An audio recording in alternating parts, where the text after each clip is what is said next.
আপনারা জানেন যে বাংলাদেশের ইতিহাসে বা পৃথিবীর ইতিহাসে এটাই প্রথম একটি গণ অভ্যুত্থানের মধ্য দিয়ে ৩০০ জন এমপি এবং মন্ত্রী, তাদের পরিবার এবং তাদের নাতি পুতি ৮০ জন আজকে পলাতক।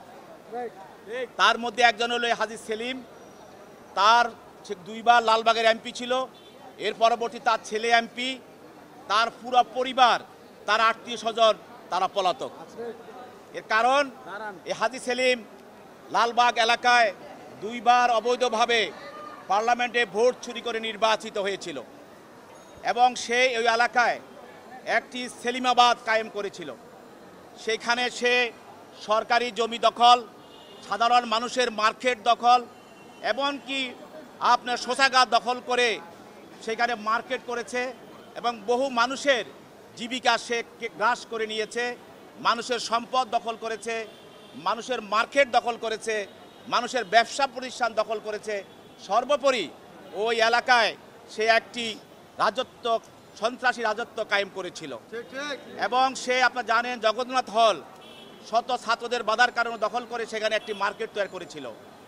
এক কথায় বলতে গেলে গত 15 বছর এই লালবাগ এলাকায় এবং অত্র এলাকায় তার সংসদীয় এলাকায় একটি সন্ত্রাসের দখলত্বের রাজত্ব কায়েম করেছিল। আজকে ওই এলাকার মানুষ নিঃশ্বাস ফেলছে এবং একটি সন্ত্রাসী অবস্থান থেকে মানুষ রেহাই পাচ্ছে। তাই আপনারা জানেন যে ছাত্র এবং জনতার আন্দোলন, কোটা বিরোধী আন্দোলনের সময় আওয়ামী লীগের পক্ষ থেকে তার নেতা কর্মী এবং সাবেক এমপিদেরকে নির্দেশ দেওয়া হয়েছিল যে আন্দোলনকে থামানোর জন্য, এই আন্দোলনকে স্তব্ধ করে দেওয়ার জন্য। সে হিসাবে হাজী সেলিম এবং তার পুত্র এবং এলাকার যুবলীগ, ছাত্রলীগ সবাই নেতৃত্বে এই ছাত্র জনতার আন্দোলনের উপরে তারা ঝাঁপিয়ে পড়ে। এর পরিপ্রেক্ষিতে গত 18/7/24 তারিখে তাদের সংসদীয় এলাকায়, আজিমপুর সরকারি আবাসিক এলাকায়, আজিমপুর তার সংসদীয় এলাকায় এক ছাত্র জনতার, এই বৈষম্য বিরোধী ছাত্র জনতার মিছিলে পুলিশ গুলি চালায়। এই গুলিতে আইডিএল কলেজের প্রথম বর্ষের ছাত্র, মেধাবী ছাত্র খালিদ হাসান সাইফুল্লাহ বুকে, পিঠে, মাথায় গুলিবিদ্ধ হয়ে মারা যায়। এই হত্যা মামলায় তার পিতা এই হাজী সেলিম সহ অনেকের বিরুদ্ধে মামলা করে। তার মধ্যে এই মামলায় এজাহার নামীয় আসামি হলো হাজী সেলিম, 25 নম্বর এজাহার নামী আসামি।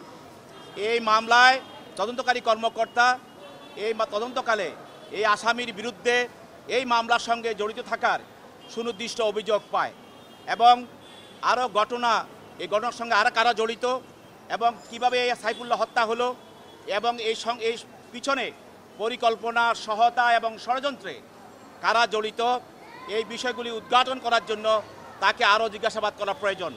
সেই মর্মে 10 দিনের রিমান্ড প্রার্থনা করেন তদন্তকারী কর্মকর্তা। বিজ্ঞ আদালত তদন্তকারী কর্মকর্তার দরখাস্তের গুণাগুণ এবং এজাহারের বিষয়বস্তু গুণাগুণের উপরে ভিত্তি করে তিনি আসামির বিরুদ্ধে 5 দিনের রিমান্ড মঞ্জুর করেন। আসামি পক্ষের আইনজীবী বলছেন যে মামলার ভিতরে বলা আছে সে গুলি করে নাই, পুলিশ গুলি করেছে। আমরা বলেছি যে ফৌজদারি আমাদের যে দণ্ডবিধি আছে সেখানে বলা আছে যে ষড়যন্ত্রকারী, পরিকল্পনাকারী এবং অপরাধের সঙ্গে যে ষড়যন্ত্র করে, যে মদতদাতা, সহায়তাকারী যে ঘটনা ঘটায়, তার যে অপরাধ, যে শাস্তি ওই ষড়যন্ত্রকারী, মদতদাতা এবং সহায়তাকারীর একই অপরাধে সে অপরাধী। সেই হিসাবে এই হাজী সেলিম এই হত্যার সঙ্গে আরও অন্য এজাহার নামী যারা তার হত্যার সঙ্গে, ষড়যন্ত্রের সঙ্গে তারা জড়িত, মদতদাতা, সহায়তাকারী এবং পরিকল্পনাকারী। রাষ্ট্রপক্ষ রিমান্ড চেয়েছিলেন 10 দিনের। আমরা বলছিলাম যে 10 দিনের যে রিমান্ড চেয়েছিলেন উনি তো বাক প্রতিবন্ধী, উনি কথা বলতে পারছেন না। যেহেতু কথা বলতে পারছেন না, উনাকে যদি রিমান্ডে না হয় আপনারা কি জিজ্ঞাসাবাদ করবেন?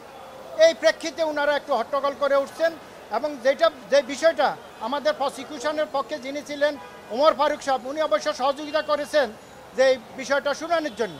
কিন্তু বিষয়টা হচ্ছে যে ঘটনার সাথে জড়িত একটা মার্ডার মামলা, একটা মার্ডার মামলার মধ্যে উনার সুনির্দিষ্ট কোনো অভিযোগ নাই।